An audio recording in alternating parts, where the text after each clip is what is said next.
Good evening, my Real News Media TV family. Welcome back to the channel for another news update. And in the news this evening, exotic dancer killed in Mandeville identified. A woman who was gunned down in Mandeville on Saturday morning has been identified.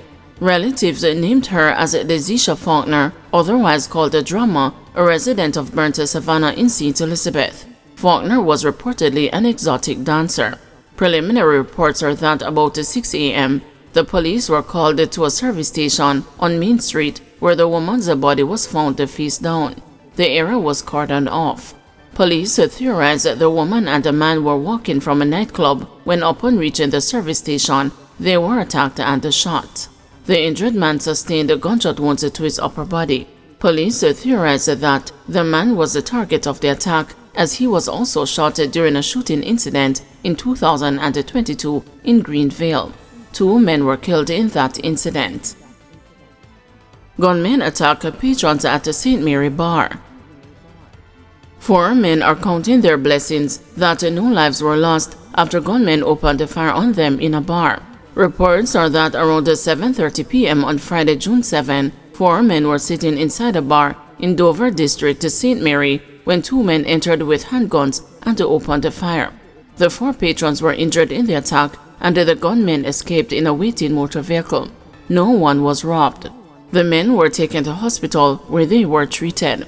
The Anota Bay Criminal Investigation Bureau has not established a motive for the shooting. The investigation continues. Killer Miller shot dead in alleged confrontation with security forces in Clarendon. 32-year-old Dockerell Miller, otherwise called Killer Miller, was shot dead in an alleged confrontation with the security forces in Beckford Crawl in northern Clarendon on Friday. The incident happened about 12:30 p.m. and involved members of the Jamaica Defense Force and the Jamaica Constabulary Force who were conducting an operation. Miller is from Sweeney Top District in the area.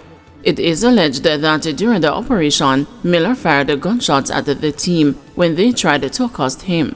The security personnel fired back and Miller was shot. A silver revolver with 10 rounds of ammunition was allegedly recovered from Miller. The Independent Commission of Investigations is probing the matter.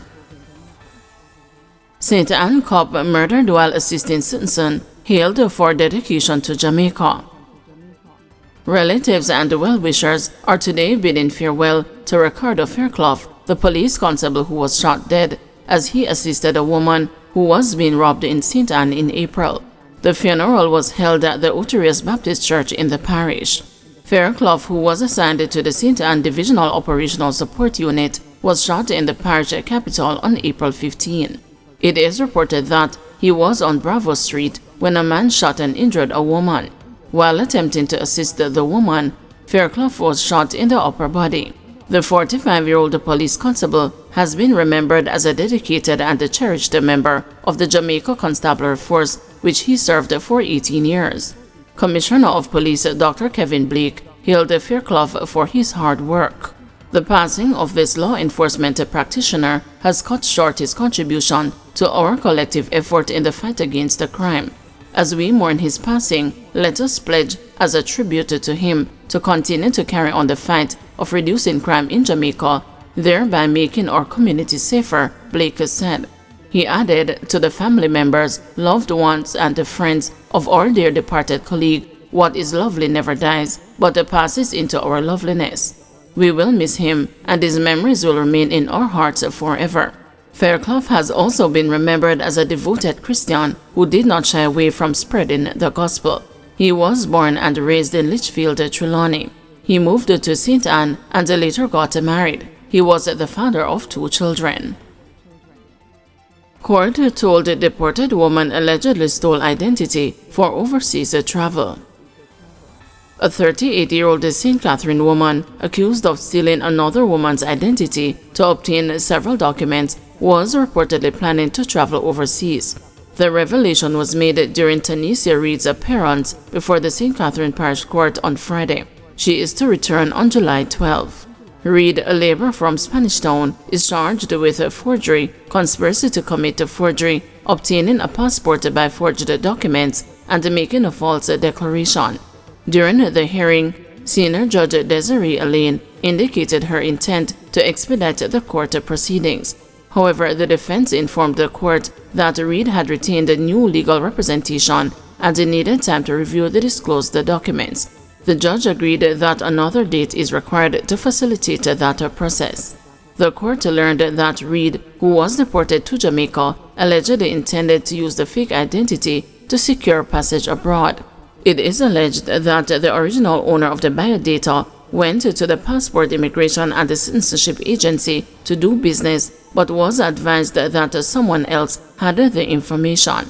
The complainant, who journeyed from St. Elizabeth, then went to a tax office where it was revealed that a tax registration number, driver's license, and a passport with someone else's picture already existed.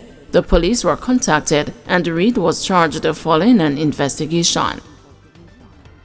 Multi-pronged probe underway following American Airlines plane mishap at the Norman Manley International Airport. Acting Director General of the Jamaica Civil Aviation Authority, Nicole Morgan, says a multi-pronged probe is underway to determine the circumstances under which an aircraft veered off the runway at the Norman Manley International Airport on Thursday evening.